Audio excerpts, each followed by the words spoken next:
Franchement, je trouve ça ridicule les gens qui disent que je tape mon mari parce que je lui ai mis un coup dans la voiture, dans le bras en plus. Et c'est pareil chez tout le monde, frère, sœur, couple, amis, peu importe. Ça aurait été Hicham ou Sisika, moi ça aurait pareil, j'aurais mis un taquet. Je l'ai fait parce que j'ai eu peur, il m'a surpris. Et faut arrêter quoi. Il y a des violences conjugales, ça existe, mais cibler les bonnes. C'est vrai que d'habiter à Dubaï, c'est super bien parce que du coup, je me sens en paix, en tranquillité, j'ai pas peur, c'est hyper safe et tout. Mais d'un autre côté, parfois, il y a un manque quand même de rencontrer mes fans, de les voir. Je vois, des fois, ma sœur, elle me raconte des anecdotes au supermarché, dans la rue, quand elle fait du shopping, en cours, peu importe.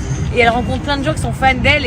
Et des fois, c'est vrai que j'aimerais moi aussi pouvoir avoir plus l'occasion de rencontrer mes fans.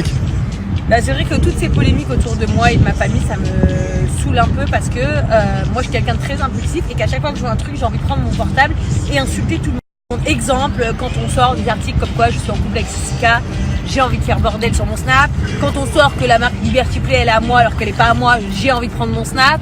Et plein d'autres choses. Sauf que j'ai Émine autour de moi, mes amis, Laurent qui me disent ne réponds pas.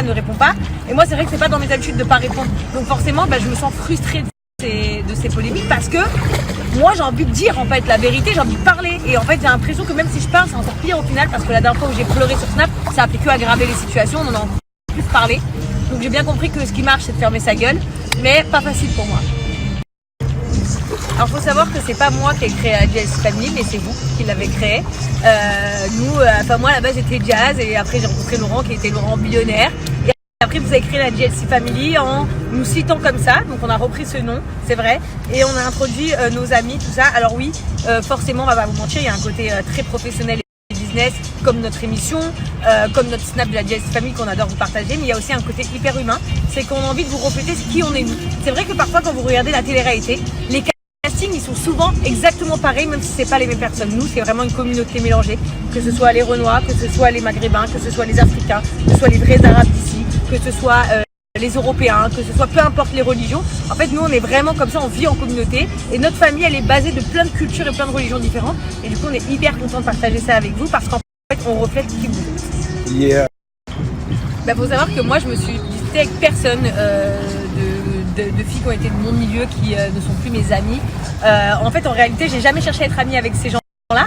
J'ai toujours été amie avec eux par le biais du fait que mon mari soit ami avec eux. Et on s'est jamais disputé réellement. Ils pourront pas vous sortir une réelle dispute. Pourquoi on ne se parle plus, ni avec les uns, ni avec les autres. En réalité, ils se sont toujours sentis un peu, soit en concurrence ou en conflit pour rien alors qu'il y en a pas. Ou des trucs bizarres en fait de ce milieu de télé-réalité. C'est bien pour ça que je ne ferai plus jamais de télé-réalité, mis à part la JLC Family, parce que c'est ma famille.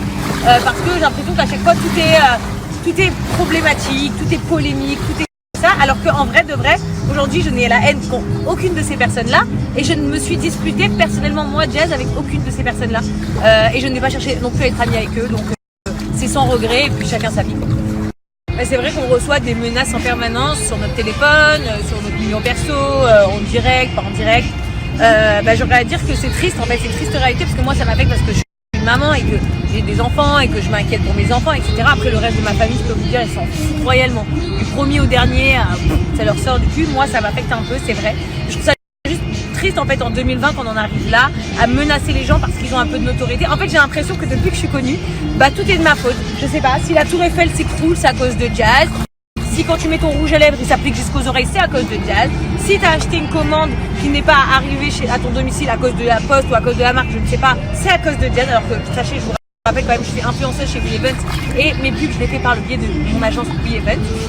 Si quelqu'un se casse la gueule là sur un caillou, c'est de ma faute parce que j'ai mis le caillou par terre.